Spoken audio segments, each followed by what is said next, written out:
Hola, queridos amigos. Estamos en los momentos previos al comienzo de la conferencia de psicoanálisis online gratuita. Vamos a dar un tiempo para que os vayáis conectando, exactamente 3 minutos quedan para el comienzo de la conferencia. Bienvenidos.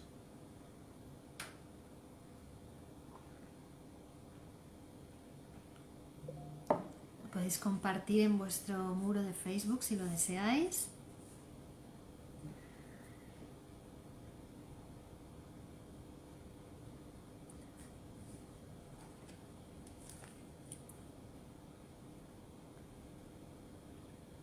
Faltan exactamente 2 minutos.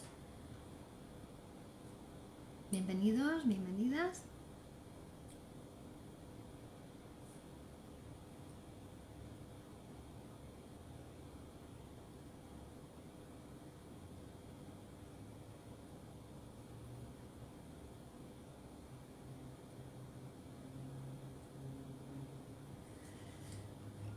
¿Qué tal?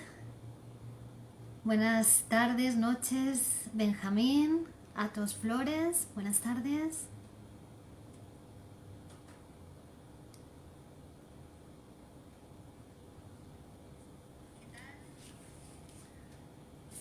Bienvenida.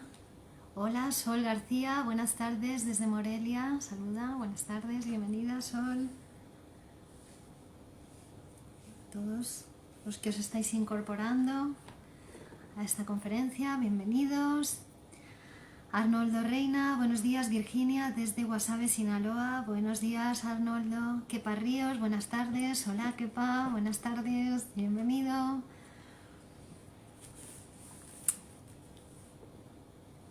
Bien. Adelante.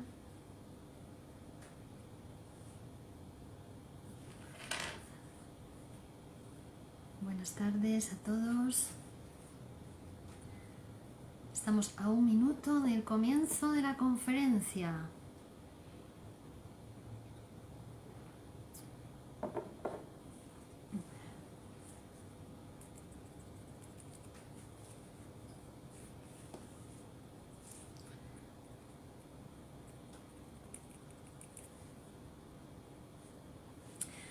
Muy buenas tardes a todas y todos y bienvenidos a este espacio y tiempo para hablar de psicoanálisis, para hablar de cómo funciona la mente humana y para hablar de esta ciencia tan joven que es el psicoanálisis, esta disciplina que nos explica muchos porqués de las cosas que desconocemos, con qué tienen que ver estas cosas que nos pasan en nuestra vida, que se repiten en nuestra vida y que desconocemos por qué, los porqués, las causas inconscientes.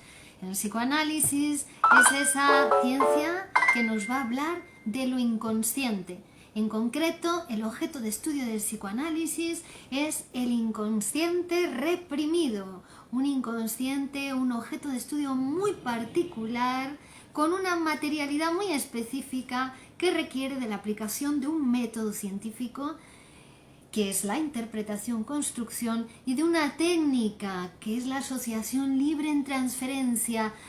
Eso es el psicoanálisis, esa conjunción de método, técnica y objeto de conocimiento y concepto teórico que es el concepto de inconsciente. Entonces hoy les he convocado desde aquí, Madrid, España, aquí son las 9 de la noche, estamos en una conferencia abierta, gratuita, dirigida a todos vosotros que estáis viendo esta conferencia, que estáis asistiendo desde numerosas partes del mundo, del planeta Tierra, cada uno en su diferente horario, pero nos convoca un tema concreto hoy, que es la síntesis y recapitulación del texto Moisés y la religión monoteísta de Sigmund Freud. Un texto que va a tener mucha importancia psicoanalíticamente hablando, en nuestra obra, en nuestra teoría, que es la de Sigmund Freud y que es la que estamos estudiando y de la que hablamos en estas conferencias, entre las aportaciones también de otros autores, de Jacques Lacan, de Miguel Óscar Menasa. Pero el texto Moisés y la religión monoteísta va a ser un texto que hasta para Freud fue ciertamente, le generó cierta incomodidad tener que escribirlo y publicarlo, ¿no? Puesto que en él se van a tratar cuestiones muy verdaderas del ser humano, pero a la vez muy reprimidas, muy inconscientes, porque tiene que ver con una verdad histórica que acontece a lo largo de la historia de la humanidad, es decir, que se repite a lo largo de la historia de la humanidad y que también se va a repetir en cada uno de los seres humanos para humanizarse. Entonces son cuestiones complejas, son cuestiones delicadas que generan una gran reacción afectiva por parte de las personas cuando las conocemos por primera vez, cuando en nosotros pulsan por expresarse una y otra vez, esas cuestiones inconscientes, además a veces con un carácter compulsivo, con un carácter obsesivo, con una fuerza que uno no sabe de dónde procede, pero que hace que la vida vaya encaminada por un camino y que además se repitan los tropiezos de ese camino o las incursiones o puntos significativos en la vida de una persona, ¿no? Que a veces, bueno, pues no son tan placenteras o tan convenientes como sería deseable para la vida de uno, ¿no? Esas cosas que se cruzan repetidamente en el camino de una persona, ¿no? Bueno, entonces en este texto que Freud titula Moisés y la religión monoteísta y que Freud va a escribir en dos partes, una primera parte en Viena en el año 1936 aproximadamente, y que va a empezar a tirar del hilo, va a empezar a escribir acerca de el origen de la religión monoteísta, ¿no? El origen de la religión mosaica, la religión judía, que tiene como gran hombre o como dirigente o director o como quien instituyó la religión por primera vez en base a ciertas creencias, bueno, que es Moisés. Pero que ese salto, Galicia Montezuma saluda, buenas tardes, feliz de conseguir conociendo acerca del psicoanálisis que me apasiona y disfruto aprender. Muy bien. Ese salto que hace el ser humano desde la religión politeísta a la religión monoteísta, ¿no? Bueno, entonces Freud va a tirar del hilo, como decíamos, va a empezar a escribir, va a empezar a estudiar, por supuesto va a tener que ir al origen de Moisés, ¿no? Moisés, y Freud va a seguir la tesis de ¿y si Moisés era egipcio? ¿No? Y ese Moisés que hereda, ¿no? Es una figura de un Moisés que en realidad hereda un intento, una tentativa de religión anterior a él, una tentativa de religión monoteísta que hubo en Egipto, y que Moisés sería un continuador, un heredero de esa religión de Ignatón, ¿no? El faraón que quiso imponer una religión monoteísta ya en Egipto y que adoraba al dios Sol, ¿no? Y efectivamente, siguiendo esa tesis y esa hipótesis, bueno, pues llegamos desde ahí hacia el éxodo que lidera Moisés de todas esas personas que habitaban en Egipto, y que él se va a ocupar de dirigir hacia lo que él les prometió, esa tierra prometida donde manaba la leche y los alimentos de la tierra, ¿no? Y esa ese liderazgo de llevarles hasta allí, ¿no? Como ese pueblo elegido, ese pueblo por encima de todos los pueblos, orgulloso de su origen, de esa pertenencia y de haber sido el pueblo elegido por Dios, ¿no? Entonces aquí se va a producir esa transición y Freud va a empezar estudiando así en la primera parte del texto. Y entonces en esta segunda parte, y ya en la primera parte del texto nos habla de cosas históricamente admitidas por algunos autores, demostradas, ¿no? Halladas en los textos por algunos autores, como que Moisés, en realidad ese Moisés proveniente de Egipto que quiso imponer una religión monoteísta a sus seguidores, para llevar ese intento de religión fallido, de religión monoteísta fallido en Egipto, llevarlo hacia otro lugar y bueno, convertirse en el gobernante de ese colectivo de personas. Bueno, pues ese primer estudio que Freud escribió y que ni siquiera pensaba publicar, lo hizo por fin en la revista Imago y después, 2 años después, se atreve a publicar una síntesis y recapitulación de lo estudiado, donde vamos a extraer conocimientos y conceptos que son fundamentales para el psicoanálisis. Podemos decir que este texto, Moisés y la religión monoteísta, junto con Tótem y Tabú y junto con el malestar en la psicología de las masas y análisis del yo, también el malestar en la cultura, lo podríamos incluir en este grupo, nos van a explicar muchas cosas de las que pasan hoy, ¿no? De las que nos pasan, de las que se repiten y que tienen un carácter inconsciente, que en muchos casos, bueno, en un caso en concreto, que vamos a hablar de él, incluso es un inconsciente filogenéticamente adquirido, un inconsciente de la humanidad, ¿no? Algo que le pasó ya a este pueblo cuando, según esos autores, aseguran que el final de Moisés fue trágico, que en realidad esos seguidores no soportaron esas imposiciones y llegaron a asesinar a Moisés, más allá que después la historia haya dado confluencia con otros hechos históricos, los textos se hayan podido disgregar, deformar en algunos pasajes e incluso construir la figura de un Moisés que, según los datos históricos, habría vivido pues más de un siglo, ¿no? Pero que en esta reconstrucción se llega a la deducción que es el solapamiento de 2 personajes históricos diferentes y de lugares incluso físicamente diferentes, ¿no? Pero que ha sido la tradición y la literatura la que ha ido produciendo una deformación para tapar el hecho, el acontecimiento indeseable y desagradable del asesinato de Moisés. Bueno, pero parece que este asesinato de Moisés tampoco hubiera sido el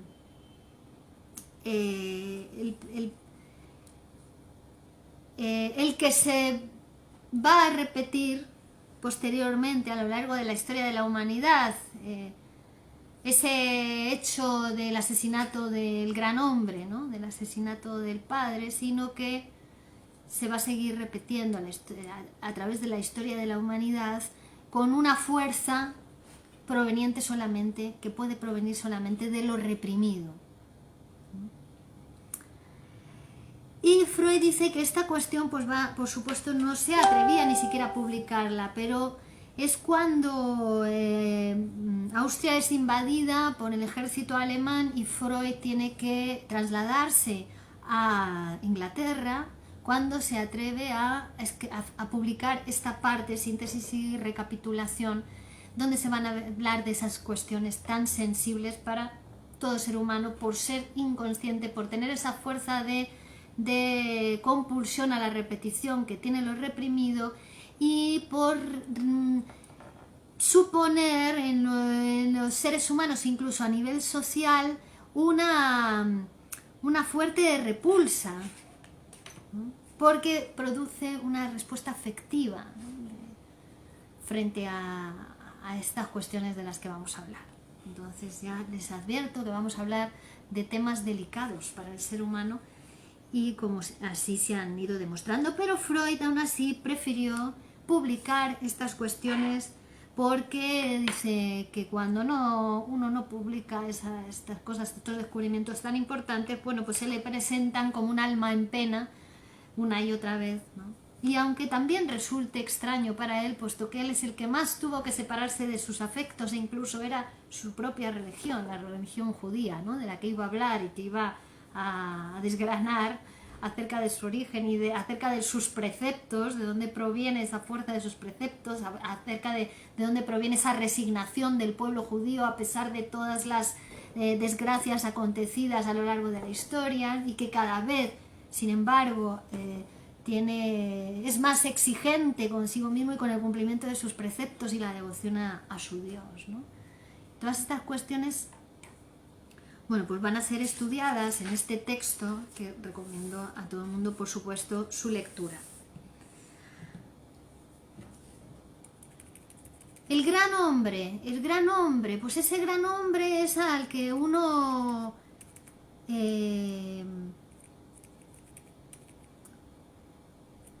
le otorga esa posición, ¿no?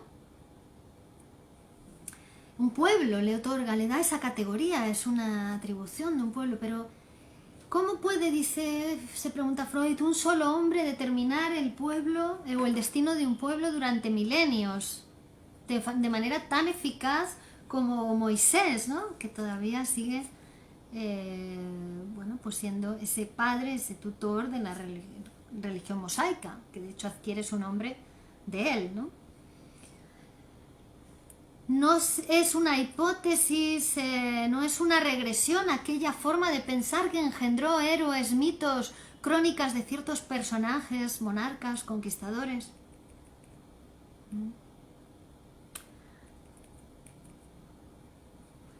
Entonces, ¿qué sucede? Sucede que la corriente moderna tiende a atribuir los procesos de la historia a ciertos cambios, como por ejemplo son las condiciones económicas, como por ejemplo son los cambios climáticos, el empleo de ciertas herramientas o ciertos materiales, cambios en la alimentación, cambios producidos en los movimientos demográficos, ¿no?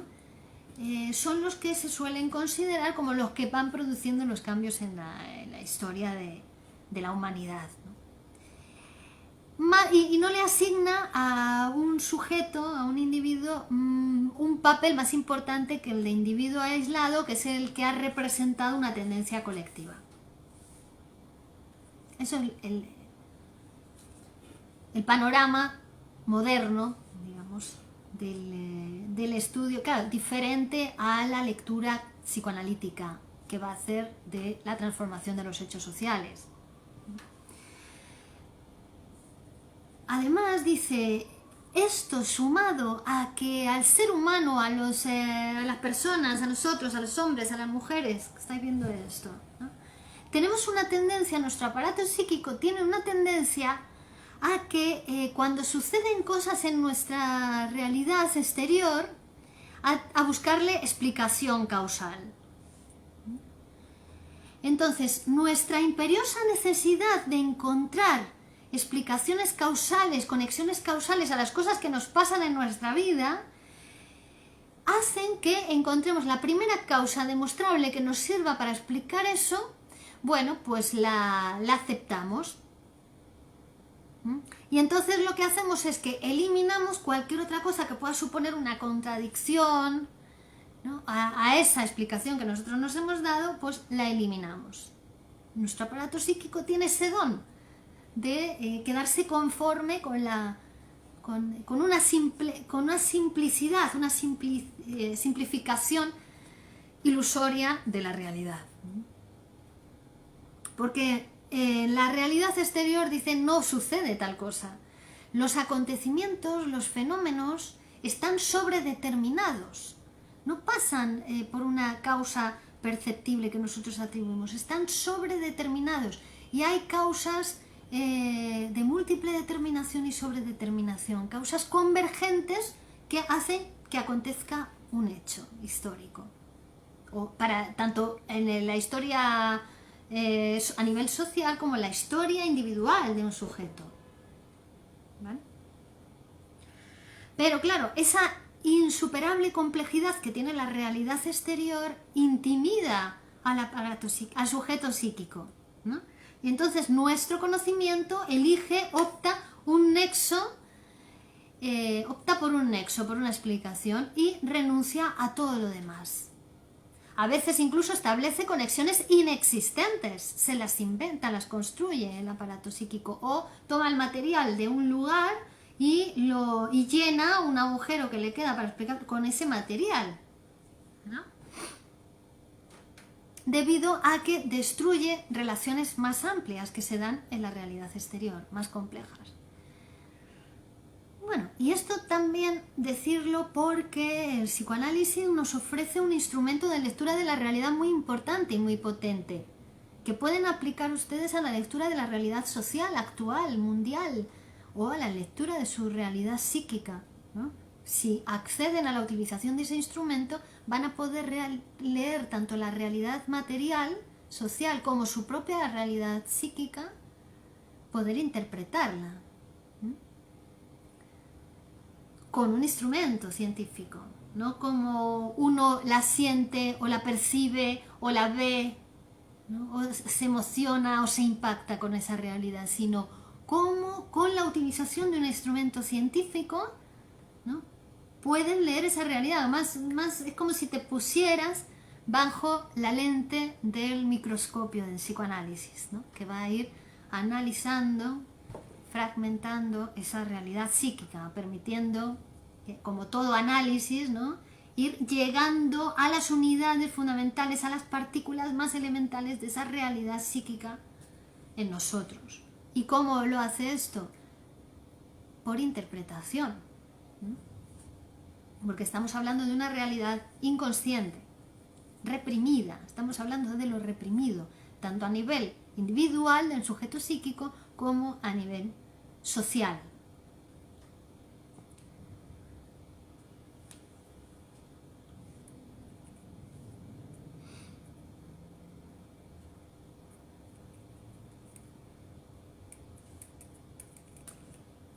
Bien.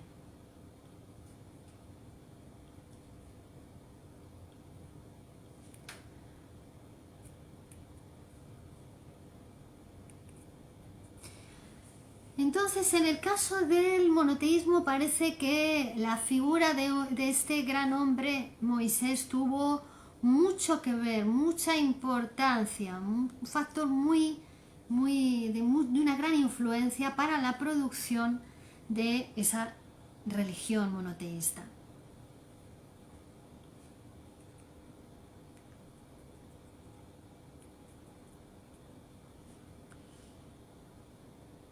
¿Cómo se elige, bajo qué condiciones se elige esa figura del gran hombre?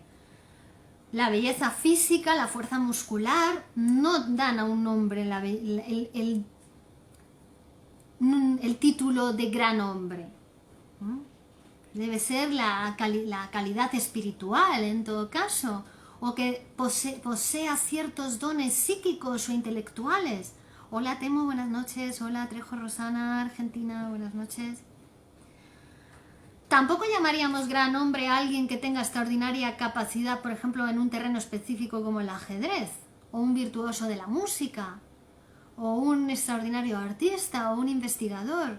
Diríamos que es un gran poeta, un gran pintor, un gran matemático, un gran físico, precursor de tal o cual actividad, pero el título de gran hombre vacilaríamos en dárselo.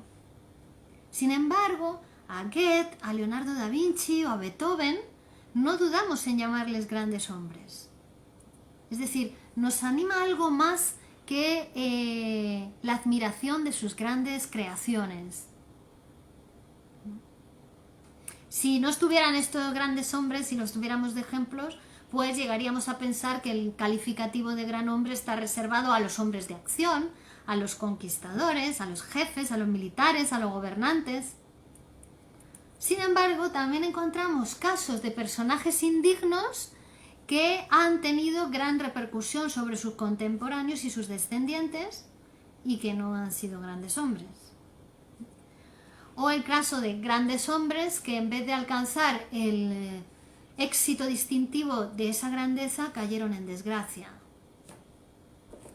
Entonces, vamos a renunciar de momento a una definición inequívoca de gran hombre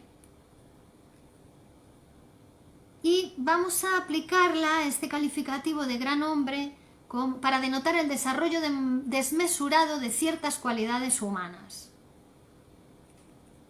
Se acercaría al sentido primitivo de la palabra grandeza, ¿no? Aceptamos que un gran hombre influye en sus semejantes tanto por su personalidad como por la idea que sustenta, la idea que representa. Y esa idea que representa el gran hombre puede ser una idea novedosa, señalar una nueva orientación a sus semejantes, a los deseos de sus semejantes, o puede ser una cosa que acentúa un antiguo deseo, ¿no? O cautivarles con otra forma. A veces incluso actúa solo la personalidad de este gran hombre y la idea desempeña un papel muy insignificante, es más bien la personalidad. Bueno, entonces Freud nos va a decir que la causa de la importancia que tiene socialmente la figura del gran hombre es que la mayoría de los seres humanos necesitamos tener una autoridad a la cual admirar, bajo la cual poder someterse. Incluso llegamos a tal punto que a veces necesitamos ser dominados y aún maltratados por esa autoridad. Es una necesidad de la masa en añoranza a ese padre que cada uno de nosotros alimenta desde la niñez, esa necesidad de un padre. El mismo padre, ¿no?, que en la leyenda, por ejemplo, es el héroe, o el padre del héroe, ¿no?, al que el héroe supera en la leyenda. Todos los rasgos que tiene este gran hombre son rasgos paternos. Ahí reside la esencia, precisamente, de la idea del gran hombre, esa similitud con el padre. La decisión de sus ideas, la fuerza de su voluntad, el poderío de sus acciones, van a formar parte de esa imagen del padre. Es la imagen que el niño tiene del padre, ese padre poderoso que le puede salvar, ¿no?, que tiene fuerza, tiene ideas. La autonomía e independencia, la impavidez, que pueden exacerbarse incluso hasta la falta de escrúpulos. Se puede admirar, claro, al padre se lo admira, al padre se confía en él, pero al mismo tiempo al padre se le teme. ¿Quién sino el padre fue en la infancia el hombre grande, ¿no? Ese padre al que amamos, pero también se tiene miedo de él, por lo que representa, ¿verdad? Entonces Moisés era un tremendo modelo de padre. Aseguró a sus siervos judíos que serían sus hijos, ¿no? Él se colocó en el lugar del padre con sus siervos, con sus seguidores, a los que sacó de Egipto en busca de una nueva tierra donde pues imponer el monoteísmo, es decir, la adoración o la creencia en un solo Dios, porque hasta ese momento Egipto tenía múltiples dioses y además eran mitad animal, mitad Dios, era una sociedad politeísta, ¿no? Cada región adoraba a dioses diferentes. Entonces este cambio supone lo que él le imponía, ¿no?, lo que heredó de la religión de Ignatón, de ese primer intento de religión monoteísta, es adorar a un único Dios. Entonces él se coloca en el lugar del Padre. Él va a ser el Padre de sus hijos. Y está el Dios único, eterno y todopoderoso que les iba a amparar, si eran fieles a su veneración, iba a cuidar de ellos y ampararles, ¿no? Ellos eran el pueblo elegido. Inicialmente incluso, o muy probablemente incluso, la figura de Moisés con la de Dios ha estado muy difícil de discernir, es decir, que adquirió también esa atribución de Dios, el propio Moisés. ya que incluso puede que en sus rasgos de personalidad hubiera adquirido también esos rasgos de los que se hablaba del Dios, del único Dios en Egipto, de ese intento de colocar al Dios Sol como único Dios, ¿no? Adorar al Dios Sol. Adoración que en ese primer intento de religión monoteísta en Egipto ya se prohibía representar al Dios en imágenes, es decir, todo lo contrario a lo que era la religión politeísta egipcia, donde todos los dioses están representados en imágenes, como ya bien sabéis. Bueno, pues este primer intento de religión monoteísta prohibía representar al Dios sin imágenes, ¿no? Y hasta nombrarlo. Algo que va a heredar la religión mosaica, ¿no? Donde es una religión mucho más simbólica, mucho más abstracta, donde Dios no tiene representación, además hay un solo Dios, ¿no?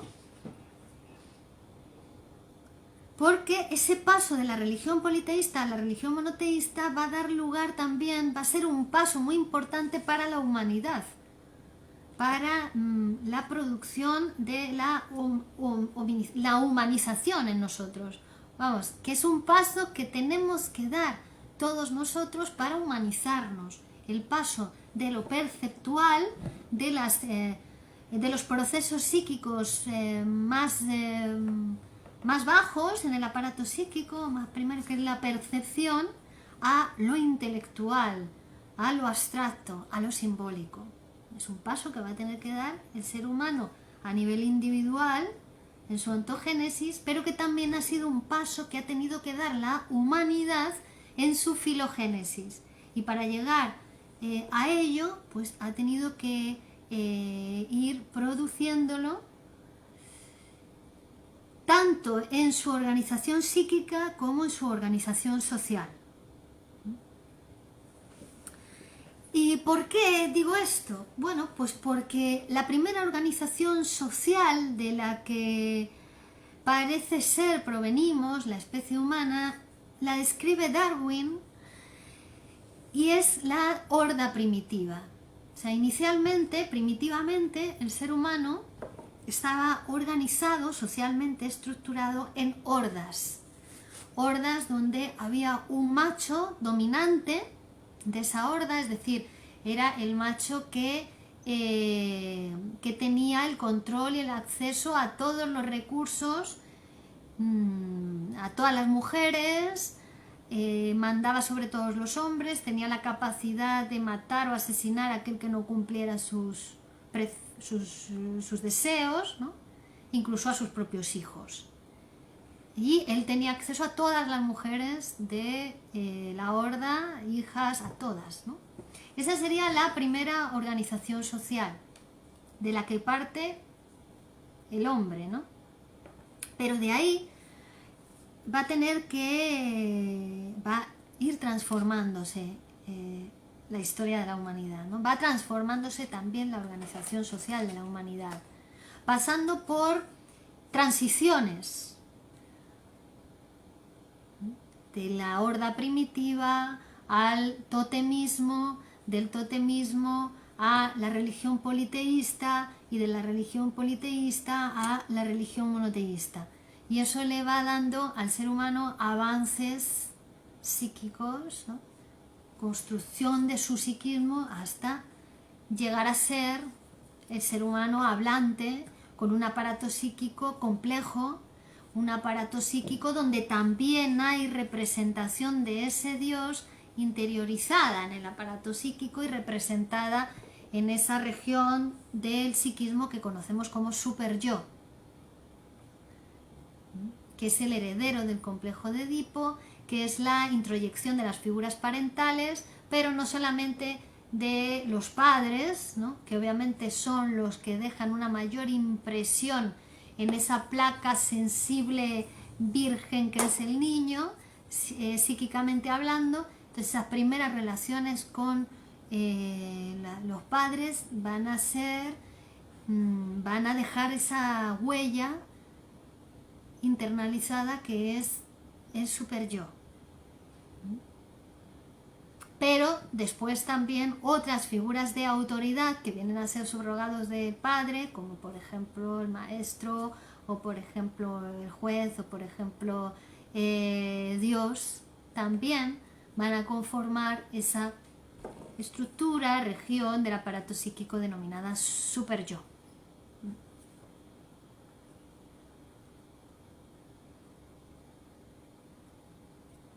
Benjamín dice, o sea que la relación entre sujetos tenía una base similar a la que podemos ver hoy día en otros mamíferos como los leones o los simios.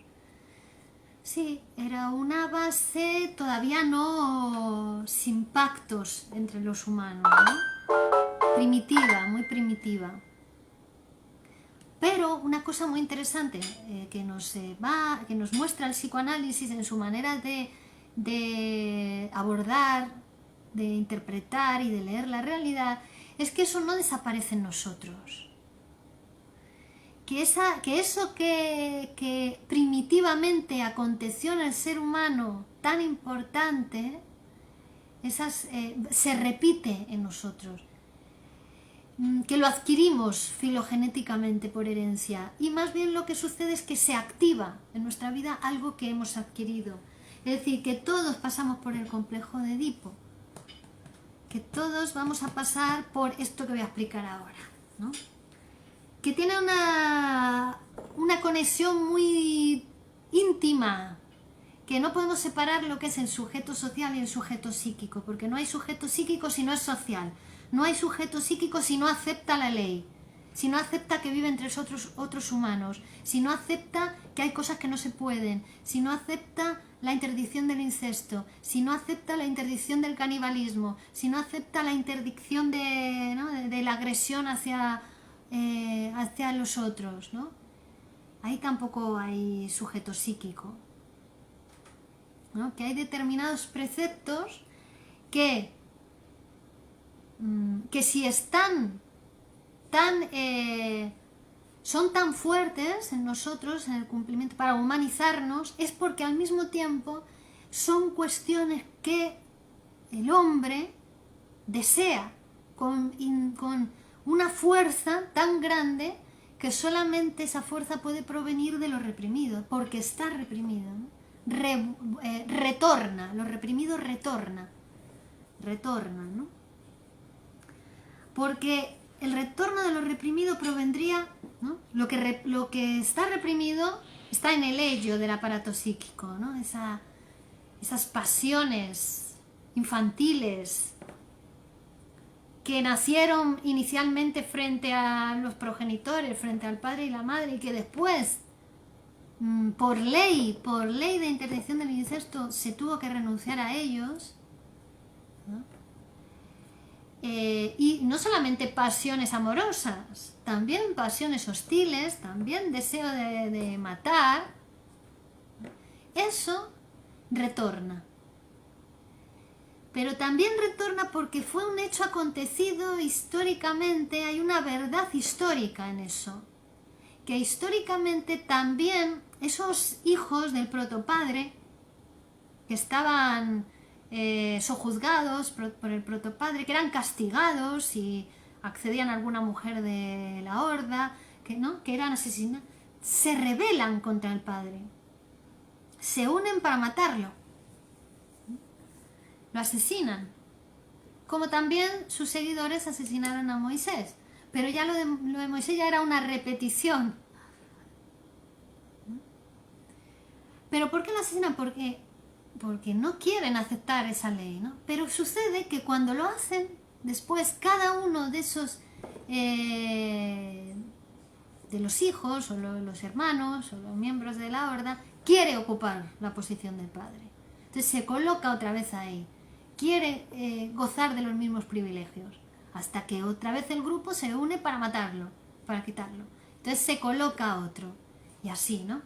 Indefinidamente habría sido así si el ser humano no hubiera llegado a un pacto, si esos hermanos no hubieran llegado a un acuerdo, un pacto simbólico, ¿no? Donde todos renuncian a colocarse en esa posición y donde se organizan socialmente cumpliendo o con la obligación de cumplir ciertos preceptos, como son, por ejemplo, el de la exogamia, es decir, ya las relaciones no se van a dar, no van a ser libres, sino que van a estar determinadas por el tótem al que pertenezcan esas personas, y donde además se va a respetar al tótem, o sea, ya el padre o esa figura del padre va a recaer en un tótem que generalmente adquiere esas cualidades de gran hombre, de padre, ¿no? de poder, de fuerza, que generalmente tiene alguna representación de un animal al que no se le puede matar, al que no se le puede agredir, que no se le puede comer. Pero que curiosamente después el totemismo implica que una vez al año se puede matar a ese animal y comérselo, que es lo que llamamos el banquete totémico, a lo que se llama el banquete totémico. Solamente una vez al año está permitido. Entonces ahí esa represión, esa prohibición de matar al padre, al animal totémico, ahí se levanta para hacerlo, ¿no? Bueno, eso es lo que retorno de lo reprimido. Y retorna históricamente y retorna psíquicamente cuando el sujeto no acepta la ley. No acepta que existe una ley, ¿no? Es decir, que el ello del aparato psíquico sigue pulsando por expresar esos deseos inconscientes sexuales reprimidos, o esos deseos inconscientes hostiles reprimidos que el sujeto ha tenido que reprimir para humanizarse, para entrar en contacto con otros seres humanos con los que tiene que hablar, para contactar con ellos, ¿no? Cada vez que habla renuncia a eso, renuncia a matar al otro, ¿no? Pero que esa compulsión a la repetición están proveniendo, ¿no? del ello, de ese caldero de las pulsiones que a su vez ya hemos estudiado en otras conferencias. Son pulsión de vida, pulsión de muerte, que son como los instintos fundamentales del sujeto, pero que no son instintos, que son pulsiones, porque instintivamente el ello, que es tan enorme, se choca, esos impulsos instintivos se chocan con el aparato del lenguaje, se chocan con un ser humano que tiene yo, que tiene super yo, que tiene moral, que ya ha internalizado esas figuras de la autoridad en uno, y que no va a permitir tan fácilmente que esos impulsos instintivos afloren tal cual, lleguen al aparato motor por intermediación del yo. El yo va a impedirlo, primero porque eso supondría una descarga de displacer enorme para el aparato psíquico, y segundo por el castigo que puede provenir de la realidad exterior, ¿no? Y además del castigo que puede provenir de la realidad psíquica por parte del superyo, porque el superyo va a ser la internalización de una primera amenaza que la tuvo que hacer el padre. El niño, cuando no tenía aparato psíquico, estaba en plena constitución, no tenía ley, el padre tuvo que estar ahí y decirle: con tu madre no. ¿Para qué? Para que el niño se pudiera separar de la madre, para que el niño pudiera caminar y pudiera hablar y pudiera ir al colegio y pudiera adquirir el lenguaje. Realmente, cuando aparece el padre, el tercero, el nombre del padre, es cuando el niño se separa de la madre, ¿no? Cuando está capacitado. Y la cuestión del padre siempre es una cuestión simbólica. Es decir, el padre es incierto siempre. Lo que es cierta es la madre. Es decir, la madre se sabe quién es siempre, porque ¿no? Es una cuestión biológica, nace de ella, es una cosa cierta, perceptual, de la percepción sensible. El padre es simbólico. El padre hay que creer en él. La madre te dice: este es tu padre. O la madre niega al padre. Es a través de la palabra que llega al padre. Entonces ese paso de lo perceptual a lo sensible, de lo perceptual, perdón, a lo simbólico, al lenguaje, a la separación de lo perceptual para mirar la realidad desde el símbolo, eso lo trae el nombre del Padre, eso lo trae el tercero.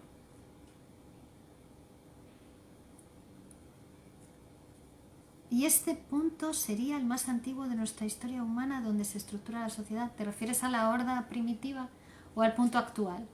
Porque la horda primitiva es un origen mítico de cómo comenzó el ser humano a estructurarse, pero en la actualidad podemos decir que nada ha desaparecido en nosotros, ¿no? Nuestro aparato psíquico se constituye totalmente, pero también hay regresiones, también hay momentos donde el sujeto actúa primitivamente, ¿no? A pesar de que tenga los instrumentos o incluso los conocimientos para responder de una manera más intelectual o superior o racional, no sé. Es decir, que hoy en día conviven el hombre primitivo, el hombre religioso, el hombre científico y el hombre psicoanalítico, ¿no? Conviven hoy en día. Si partimos una ciudad como Madrid, así por medio, hay personas que piensan de manera, viven como los cavernícolas, ¿no? Psíquicamente hablando, matando al padre permanentemente, ocupando el lugar del padre, es decir, sin aceptar ninguna ley.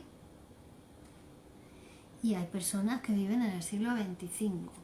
Hay de todo, ¿no? Karina, el padre es como un símbolo, pero ese mandato lo puede hacer la madre. El padre es en lo simbólico, es aceptar que hay cosas que no se pueden, ¿no? Sí, la función padre es lo que es todo aquello que separa al niño de la madre, esa es la función padre. Pero aquí también va a ser muy importante porque ese paso del politeísmo al monoteísmo supuso un paso hacia un progreso de la humanidad hacia la intelectualidad, ¿no? Porque ya no se podía venerar imágenes, ya no se podía venerar al animal, ahora no había imágenes. Es el primer símbolo, nace el símbolo.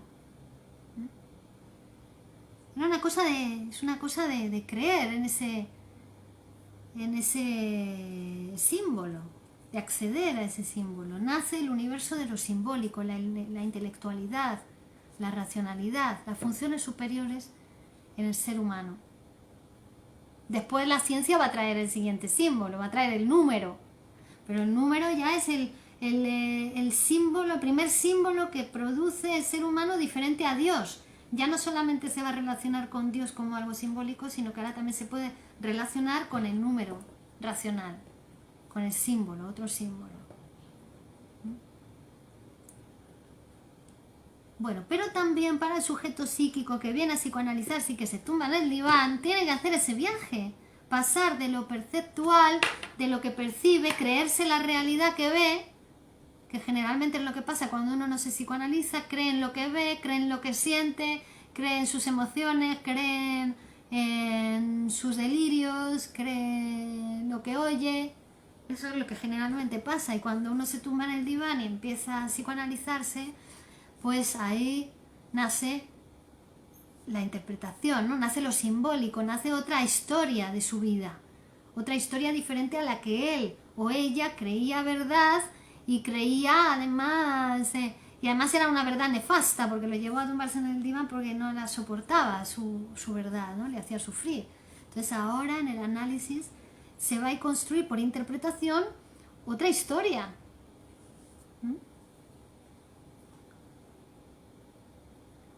Y que siempre va a traer la verdad del sujeto, verdad incómoda para cada uno y verdad incómoda socialmente hablando, y por eso Freud dudó tanto de publicar este trabajo.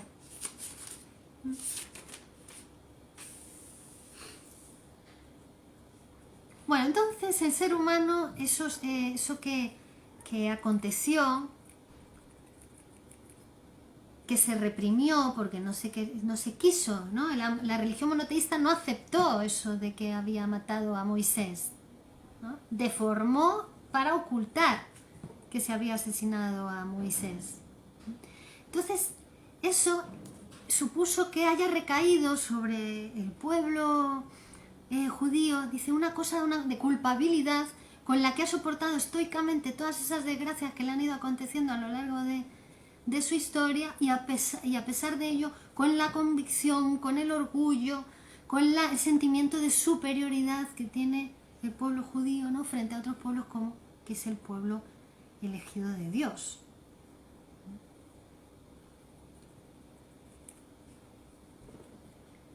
Sin embargo, esa culpabilidad parece ser que después en el cristianismo se hubiera elaborado de otra manera. En vez de soportar, digamos, ese castigo o esa repetición del castigo dada la culpa inconsciente, el pueblo o la religión cristiana lo que hizo fue redimir al pueblo de esa culpa, de ese que llama, ¿no?, pecado original, además lo llama así, el pecado original, ¿no?, redime de esa culpa a través del asesinato de Jesucristo. Pero claro, hay una doble vertiente, porque al asesinar a Jesucristo se establece una nueva religión. No al asesinar a Jesucristo, ahí se redime la culpa por haber matado al Padre, a ese protopadre. Pero después a Jesucristo se le eleva al cielo, se le eleva a la categoría de Dios en sustitución del Padre. Acaba ocupando de nuevo el puesto del Padre, la posición del Padre, con lo cual es de nuevo un retorno de lo reprimido, del asesinato del Padre, pero elaborado de esa manera. Lo reprimido siempre intenta expresarse de nuevo, volver, repetirse, pero se encuentra con la cicatriz de la represión, que le impide salir tal cual es. Aún así, siempre va a encontrar un lugar, un punto débil del aparato psíquico, del aparato social, para expresarse, para manifestarse, en forma de síntoma, en forma irreconocible para el yo. Pero no deja de ser un retorno de lo reprimido. Podemos ver este tipo de síntomas en la neurosis obsesiva, por ejemplo, en los delirios. Siempre hay una parte de verdad histórica en el delirio. Aunque sea loco, siempre hay una parte de verdad en eso que dice. Eso es lo que hay que ir construyendo en su psicoanálisis. Siempre hay una parte de verdad en la religión, pero que tiene que ver con esa verdad histórica del sujeto humano.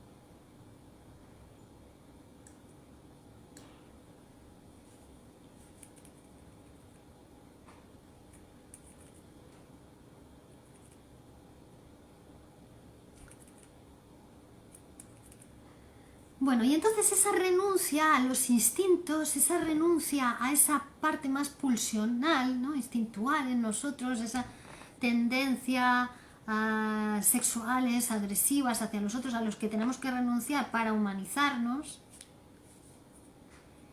eso dio lugar a una subordinación de la sensualidad y a una elevación de la intelectualidad, como hemos dicho. O sea, fue un progreso verdaderamente para el ser humano. También esa renuncia, ese pacto, ¿no?, entre los hermanos, esa renuncia a matar al padre, sino aceptar que existe y establecer unas leyes, unos preceptos, también van a dar lugar al nacimiento de las primeras formas de la justicia, ¿no?, y del derecho.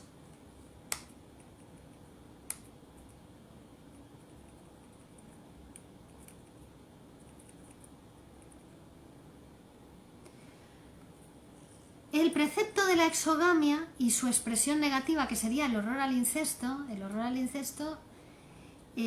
responde a la voluntad del padre y la perpetúa. Por eso tiene un afecto o un acento afectivo muy difícil de explicar racionalmente, es decir, que tiene un carácter sagrado, ¿no?, Todo lo sagrado es aquello que originalmente, aquello de lo original que queda perpetuado del protopadre. También por eso ahí se explica también la ambivalencia hacia lo sagrado y la ambivalencia hacia el padre, ¿no? Porque el padre es algo sagrado, pero al mismo tiempo también es algo que sobrecoge de horror, porque implica renunciar a ciertas pulsiones, a ciertos deseos hacia la madre. Va a ser el padre el que separe el niño de la madre. Y además en el pueblo mosaico se da la cuestión de que Moisés impone a sus seguidores la circuncisión, que también es un sustitutivo simbólico de la castración. Complejo de castración que es fundamental en la constitución del aparato psíquico y parte central del complejo de Edipo. Es por miedo al castigo del padre que el niño renuncia a la madre. Si no hay miedo al castigo del padre, el niño no renuncia a la madre. Si no hay padre, si la madre no le transmite la existencia del padre, ese niño no tiene padre, ese niño no se ha separado de la madre, es un niño agresivo, con problemas de comportamiento, autista, problemas de alimentación, de locomoción.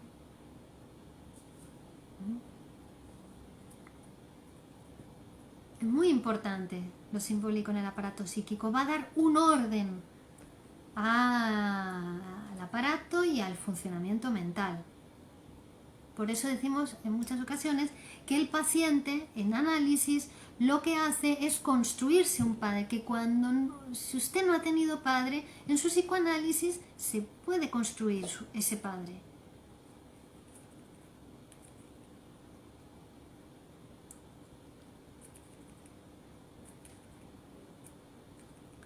Bueno, y vamos a dejar estos últimos minutos para que podáis realizar preguntas.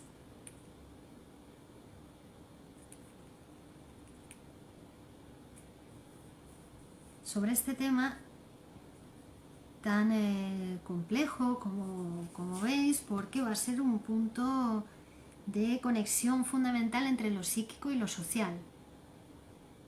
Benjamín pregunta cuál sería la diferencia biológica entre instinto y pulsión. La pulsión es el instinto en el ser humano, es decir, en el ser humano por el hecho de hablar no podemos hablar de instintos puros propiamente dichos, porque ya todo está mediatizado por el lenguaje en el ser humano, ¿no? Salen dos personas que se desean mucho, que quieren tener una relación sexual, pero van al cine, ven una película, uno hace un comentario sobre la actriz, el otro se pone celoso y en vez de tener la relación sexual acaban discutiendo y cada uno se va a casa. ¿Ves? Ya todo está mediatizado por el lenguaje. Entonces, la pulsión va a ser un concepto que es límite entre lo anímico y lo biológico, entre la mente y el cuerpo. Por eso el ser humano es pulsional, ¿no? Es como una fuerza que pulsa y que, ¿no? El inconsciente se abre y se cierra, se abre y se cierra. Se expresa a veces en el sueño, en el síntoma, en el lapsus. Ahí se expresa de una forma disfrazada para que el yo del sujeto no comprenda eso que ha encontrado un camino sustitutivo, un camino por donde poder pasar, por donde poder llegar a expresarse en el aparato, satisfacerse, pero de una manera sustitutiva, una manera engañosa para el sujeto. De ahí, por eso tenemos que hacer el análisis, ¿no? Por eso el sujeto se tiene que animar a hablar, tiene que decir en voz alta todo lo que le pase por la cabeza, porque eso va a ser material para ir reconstruyendo, para poder ir interpretando su realidad psíquica, los hechos históricos de su realidad psíquica, ¿no? Su verdadera historia de deseos y cómo respondió a esa historia de deseos, porque eso fue lo que le llevó a enfermar, ¿no? Su respuesta, su manera de posicionarse frente a sus propios deseos, la forma de reprimir esos deseos, ¿no? Todos deseamos lo mismo, la diferencia es cómo cada uno renuncia a esos deseos. Y a veces uno no renuncia del todo, pero eso le cuesta enfermarse, porque ya produce ciertos síntomas para hacer satisfacción sustitutiva de esos impulsos instintivos. Óscar Eduardo saluda desde México, gracias. Benjamín, o sea que está en el cuerpo la pulsión o en la mente. Está en el cuerpo y en la mente.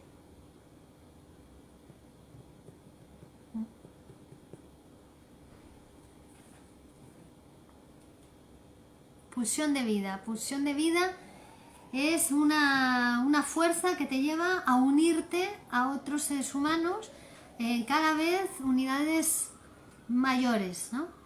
Pero también hay pulsión de vida a nivel celular.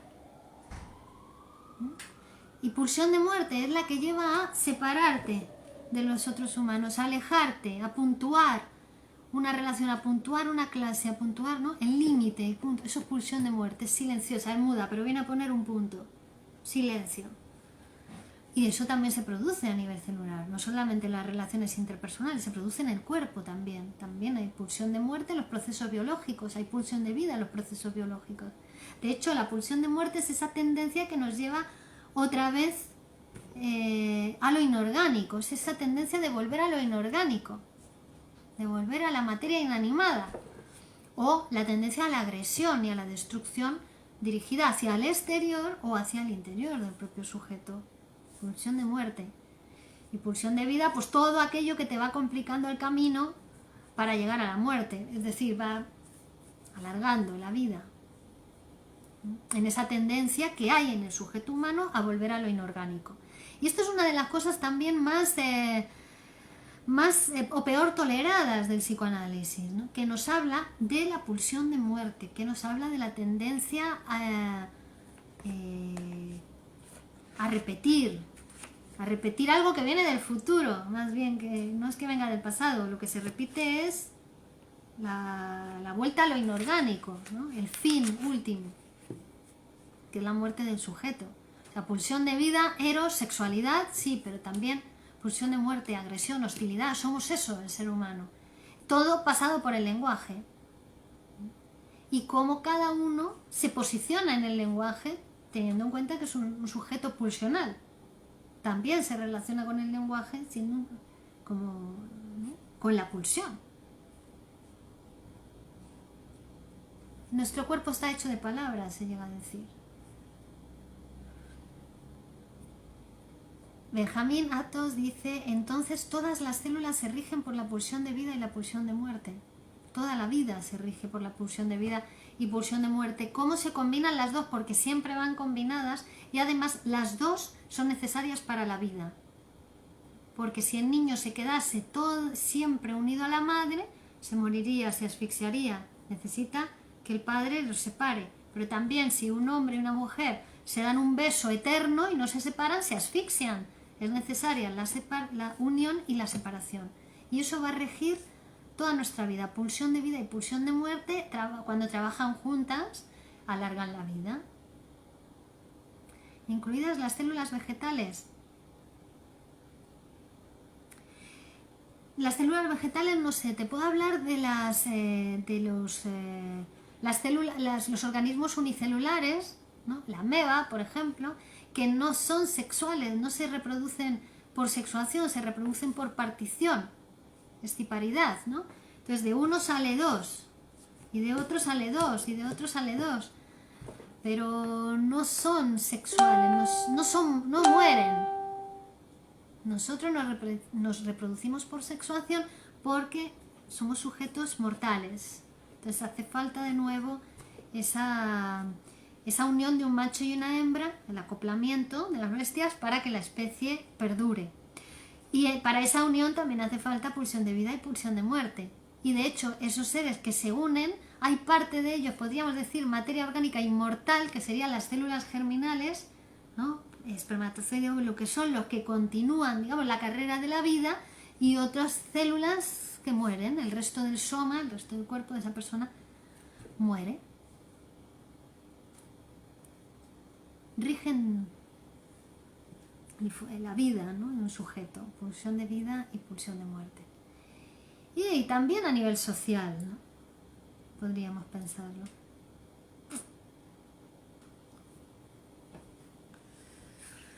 Bueno, muy bien, queridos amigos. Con esta conferencia hemos reiniciado el ciclo de conferencias gratuitas de los jueves a las 21 horas, hora española. Continuaremos el próximo jueves tratando de estos temas psicoanalíticos que nos hablan del sujeto psíquico y social al mismo tiempo. Y seguiremos trabajando y hablaremos concretamente de psicología de las masas y análisis del yo.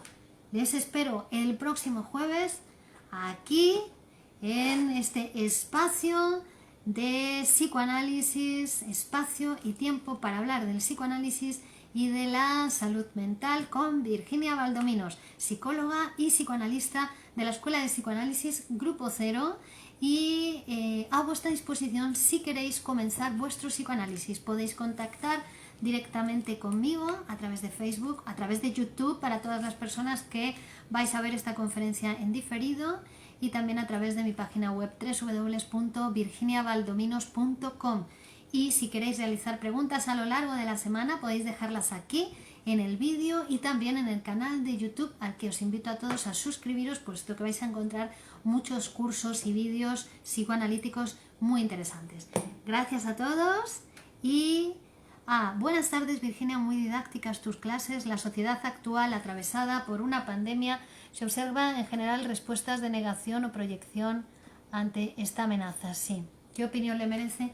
Sí, hay una gran negación por en algunos aparatos psíquicos se produce la negación, que si se da en mayor o menor medida, pues puede llevar a procesos cuando menos neuróticos y cuando más psicóticos de negación de la realidad. Muy bien, Benjamín, muchas gracias, eres una gran profesora y seguramente también una gran psicoanalista. Bueno, Benjamín, pruébalo. Marciela Ansó, gracias, y Benjamín, te mando un saludo y espero que tengas un excelente día, noche aquí. Gracias a todos, hasta la próxima, os espero.